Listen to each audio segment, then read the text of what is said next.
नमस्कार दोस्तों, स्वागत है आपका मेरे YouTube channel exam point by Hargovind में। और आज की डेट है 28 मई 2020। चलिए डिस्कशन स्टार्ट करते हैं करंट अफेयर्स का। आज का हमारा सबसे पहला क्वेश्चन है, हाल ही में किस लेखक ने द इकेबाग की घोषणा की है। तो द इकेबाग एक बुक है और इसको पब्लिश करने की घोषणा किस राइटर के द्वारा की गई है। तो आंसर हमारा बी सही है, ऑप्शन जे रोलिंग के द्वारा इसकी घोषणा की गई है कि वह द इकेबाग एक बुक सीरीज़ पब्लिश करेंगी और जो कि चिल्ड्रन से संबंधित होगी। ठीक है, चिल्ड्रन से संबंधित होगी। और जे रोलिंग जो हैं वो ब्रिटिश लेखिका हैं। कौन है? ब्रिटिश लेखिका। यहाँ पर आप देख सकते हैं, ये जे रोलिंग की तस्वीर है। और इनसे संबंधित जो इंपॉर्टेंट फैक्ट हैं उनको जल्दी से हम देख लेते हैं।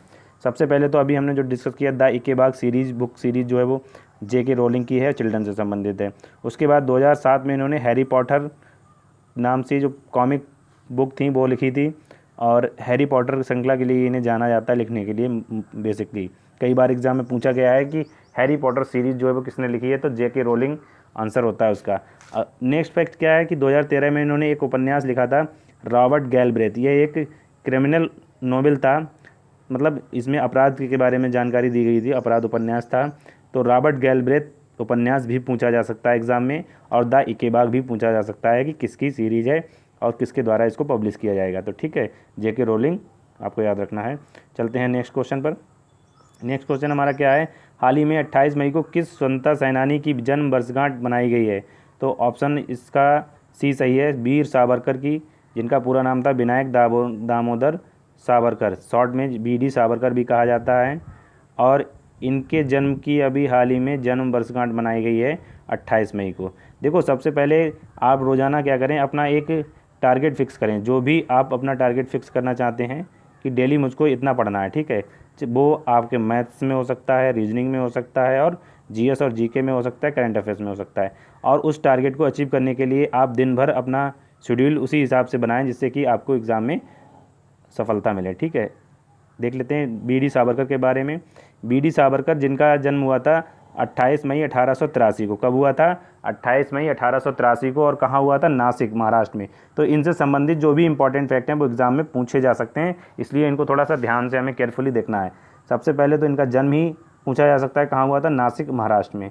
उसके बाद 1857 की जो क्रांति थी इसको इन्होंने प्रथम स्वतंत्रता संग्राम कहा था। ये इंपॉर्टेंट है, कई बार एग्जाम में पूछा जाता है कि 1857 की क्रांति को प्रथम स्वतंत्रता संग्राम किसने कहा है। तो आंसर हो जाता है हमारा बीडी सावरकर ने। उसके बाद इन्होंने पुणे में अभिनव भारत सोसाइटी नामक एक संगठन बनाया। क्या बनाया? अभिनव भारत सोसाइटी किसने बनाई? ये भी एग्जाम में कई बार पूछा गया है, तो बीडी सावरकर ने। उसके अलावा लंदन में इन्होंने फ्री इंडिया सोसाइटी का गठन किया था। फ्री इंडिया सोसाइटी का गठन किसने किया था? बीडी सावरकर ने। इसके अलावा एक इम्पॉर्टेंट फैक्ट ये है कि इनके सम्मान में अंडमान और निकोबार के पोर्ट ब्लेयर में एक हवाई अड्डा है, यानी हवाई अड्डा है, उसका नाम जो है इनके सम्मान में रखा गया है, वीर सावरकर अंतर्राष्ट्रीय हवाई अड्डा। एयरपोर्ट है, अंतर्राष्ट्रीय हवाई अड्डा कहाँ है? वीर सावरकर अंतर्राष्ट्रीय हवाई अड्डा। कई बार एग्जाम में पूछा गया है कहाँ है, तो ये पोर्ट ब्लेयर में। ठीक है, चलते हैं आगे। हाल ही में किस कंपनी ने सनराइज फूड्स के अधिग्रहण की घोषणा की है। तो ऑप्शन हमारे पास इस प्रकार हैं, नेस्ले, आईटीसी, गूगल, माइक्रोसॉफ्ट। तो आईटीसी ने हाल ही में सनराइज फूड्स के अधिग्रहण की घोषणा की है, और ये लगभग 2000 करोड़ का ये डील होगी, 2000 करोड़ की। तो आईटीसी के बारे में हम जान लेते हैं क्या है। आईटीसी एक बहुउद्योगीय कंपनी है, यानी मल्टी इंडस्ट्रियल कंपनी है, और ये भारत की कंपनी है, भारतीय बहुराष्ट्रीय कंपनी है। इसकी स्थापना 1910 में ब्रिटिशों के द्वारा की गई थी, और इसका जो मुख्यालय है वो बंगाल के कलकत्ता में है। ठीक है, और अभी हाल ही में क्या हुआ है, सनराइज फूड्स जो कि मसाला निर्माता कंपनी है, उसका ये सौदा किया गया है, इन्होंने उसे अधिग्रहित किया है। ठीक है, तो आपको याद रखना है, आईटीसी के बारे में भी पूछा जा सकता है, और कि सनराइज फूड्स का हाल ही में अधिग्रहण किसने किया है, यह भी पूछा जा सकता है। चलते हैं अगले क्वेश्चन पर। हाल ही में चंबा सुरंग का उद्घाटन किस राज्य में हुआ है? हमने डिस्कस किया था, हाल ही में चंबा सुरंग का उद्घाटन किस राज्य में हुआ, बताइए। तो ऑप्शन ए सही है, उत्तराखंड में इसका उद्घाटन हुआ है। तो उत्तराखंड की राजधानी क्या है? उत्तराखंड की राजधानी है देहरादून, और उत्तराखंड के वर्तमान में सीएम कौन है? त्रिवेंद्र सिंह रावत। और उत्तराखंड की एक सेकेंड राजधानी है ग्रीष्मकालीन, उसका नाम है गैरसेन। क्या नाम है? गैरसेन। ठीक, ये आपको याद रखना है, ग्रीष्मकालीन राजधानी है। उसके अलावा आपको इंपॉर्टेंट नेशनल पार्क भी रिवाइज करा देते हैं जल्दी से। देखो सबसे पहले राजा जी नेशनल पार्क कहाँ है? राजा जी नेशनल पार्क है उत्तराखंड में। और जिम कॉर्बेट नेशनल पार्क है उत्तराखंड में, ठीक। और नंदा देवी नेशनल पार्क भी उत्तराखंड में है। ये हमने जाना उत्तराखंड की कुछ डिटेल। चलते हैं अगले क्वेश्चन पर। अगला क्वेश्चन, सॉरी एक मिनट पहले चंबा सुरंग के बारे में डिटेल देख लेते हैं क्या है। चंबा सुरंग जो है वो किसके द्वारा बनाई गई? बीआरओ के द्वारा, यानी बॉर्डर रोड ऑर्गेनाइजेशन के द्वारा बनाई गई है। और ये NH 94 पर स्थित है। ये इंपॉर्टेंट फैक्ट है, NH 94 पर स्थित है ये। कौन सी? चंबा सुरंग। और उत्तराखंड के टिहरी गढ़वाल ज़िले में है, ठीक है। उत्तराखंड का एक ज़िला है टिहरी गढ़वाल, उसमें चंबा शहर में ये है, ठीक। उसके बाद 4 धाम में कौन कौन से धाम आते हैं? देखो बद्रीनाथ, केदारनाथ, गंगोत्री और यमुनोत्री, ये 4 धाम में आते हैं। इनको जोड़ने के लिए प्रधानमंत्री के द्वारा 2016 में घोषणा की गई थी 4 धाम विकास राजमार्ग परियोजना, और उसी के तहत इस सुरंग को डेवलप किया गया है। चलते हैं अगले क्वेश्चन की ओर। अगला क्वेश्चन क्या है हमारा? हाल ही में किस पूर्व भारतीय खिलाड़ी का निधन हो गया है? हॉकी खिलाड़ी का। तो ऑप्शन ए सही है इसका, बलबीर सिंह दोसांझ का हाल ही में निधन हो गया है। और ये 1948 में जो भारतीय टीम थी लंदन ओलंपिक में स्वर्ण जीता था, उसके सदस्य थे। और इनका जन्म हुआ था 1923 में पंजाब के हरिपुर खालसा में। उसके बाद 1952 में भारत की टीम ने स्वर्ण पदक जीता था, तो तब ये वाइस कैप्टन थे। उसके बाद 1956 में इन्होंने कैप्टन का नेतृत्व किया। 1975 के ओलंपिक में भारतीय टीम के ये कोच भी रहे थे। तो इनसे रिलेटेड काफ़ी सारे फैक्ट हैं। देखो ये 1948 में क्या थे? लंदन स्वर्ण पदक विजेता टीम के सदस्य थे। 1952 में ये वाइस कैप्टन थे।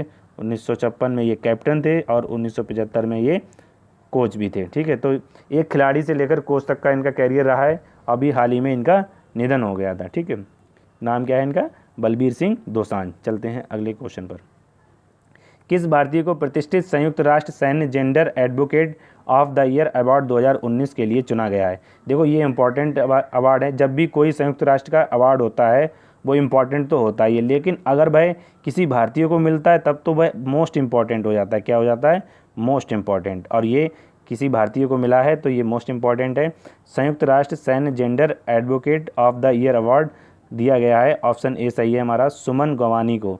सुमन गवानी एक महिला कमांडिंग ऑफिसर हैं, यहाँ पर आप देख सकते हैं मेजर सुमन गवानी। इन्होंने क्या हुआ है, इन्होंने जो इनका एक मिशन, संयुक्त राष्ट्र का एक मिशन था दक्षिणी सूडान में, वहाँ इन्होंने शांति स्थापित करने के लिए काफ़ी अच्छा काम किया था, इसीलिए इनको यह सम्मान दिया गया है। और यह पहली बार है कि भारत के किसी व्यक्ति को संयुक्त राष्ट्र सैन्य gender advocate of the year का अवार्ड दिया गया है। और इनको यूनाइटेड नेशन के द्वारा जो दक्षिण सूडान में पीस मिशन चल रहा है उसका शांति दूत भी इनको बनाया गया है। चलते हैं अगले क्वेश्चन पर। अगला क्वेश्चन जानने से पहले दक्षिण सूडान संयुक्त राष्ट्र के मिशन के बारे में कुछ हम जान लेते हैं जल्दी से, इंपॉर्टेंट जो भी फैक्ट हैं।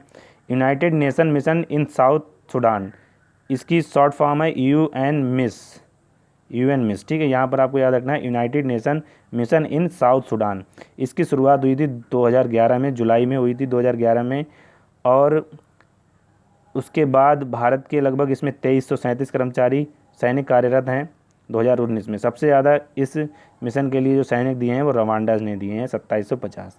ये सब आपको याद रखने की आवश्यकता नहीं, केवल आपको ये याद रखना है कि संयुक्त राष्ट्र का एक मिशन है UN मिस, जो कि United nation mission in south Sudan, और इसकी शुरुआत की गई थी 2011 में। चलते हैं अगले क्वेश्चन पर। अगला क्वेश्चन हमारा क्या है? हाल ही में भारतीय वायुसेना ने LAC पर तेजस के कौन से स्क्वाड्रन को लगाया है?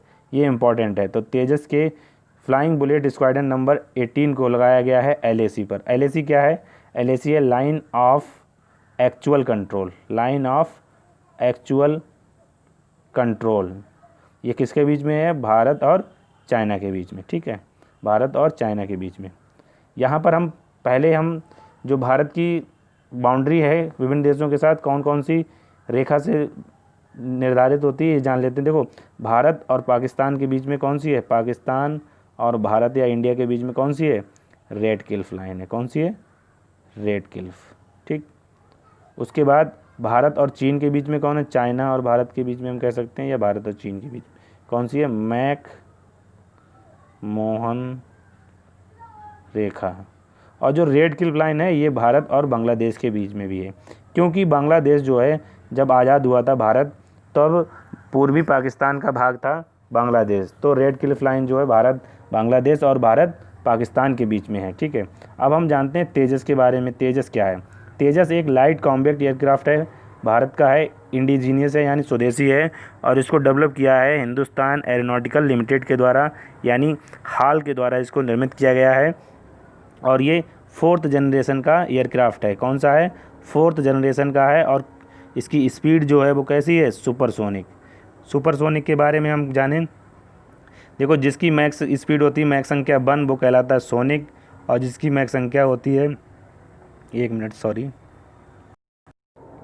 मैक्स संख्या 1 से अधिक वाले कहलाते हैं सुपरसोनिक, और मैक्स संख्या 1 से कम वाले क्या कहलाते हैं? मैक्स संख्या 1 से कम वाले कहलाते हैं सबसोनिक, और मैक्स संख्या 3 से अधिक वाले कहलाते हैं हाइपरसोनिक। मैक्स संख्या क्या है? मैक्स संख्या ऑब्जेक्ट की स्पीड, यानी जो कोई ऑब्जेक्ट है उसकी स्पीड बटे साउंड की स्पीड, यानी साउंड ऑब्जेक्ट की स्पीड और साउंड की स्पीड का अनुपात जो है वही मैक्स संख्या कहलाता है। ठीक है, चलते हैं अगले क्वेश्चन पर। और 1 मिनट, तेजस के बारे में हमने जाना। उसके बाद हाल ही में चर्चा में रहा क्वाड्री साइकिल क्या है? इंपॉर्टेंट है, मोस्ट इंपॉर्टेंट है ये। हाल ही में चर्चा में रहा क्वाड्री साइकिल क्या है? आपको बताना है। भारतीय सैटेलाइट है, 4 पहियों का छोटा वाहन है, मिसाइल है, अमेरिका का सैटेलाइट। तो ऑप्शन बी सही है, ये 4 पहिए का छोटा वाहन होता है, जिसका आकार जो है वो 3 पहिए के वाहन की लगभग बराबर होता है। बिल्कुल छोटा सा 4 पहिए का वाहन जिसे हम क्वाड्री साइकिल कह सकते हैं। ठीक है, ये आप तस्वीर देख रहे हैं, जैसे नैनो जो आपने देखी होगी, नैनो। ठीक, अभी ये चर्चा में क्यों आया? क्योंकि BS6 मानक अब इन पर भी लागू कर दिए गए हैं। ठीक है, BS6 यानी भारत स्टेज मानक 6 जो हैं वो इन पर भी लागू कर दिए गए हैं, क्वाड्री साइकिल पर भी। चलते हैं अगले क्वेश्चन पर। ठीक, अगला क्वेश्चन हमारा, हाल ही में किस देश ने अपने पहले मानव रहित हेलीकॉप्टर ड्रोन का सफल परीक्षण किया है? तो ऑप्शन डी सही है इसका, चाइना के द्वारा अभी हाल ही में मानव रहित हेलीकॉप्टर ड्रोन का सफल परीक्षण किया गया है। उसके बाद अगला क्वेश्चन क्या है? किस महीने से हुनर हाट 2020 फिर से शुरू किया जाएगा? तो सितंबर माह से इसको फिर से शुरू किया जाएगा, हुनर हाट 2020। और इसकी जो थीम है इस बार की वो क्या है? लोकल टू ग्लोबल, यानी L2G जो थीम है इसकी, उसके साथ इसको शुरू किया जाएगा।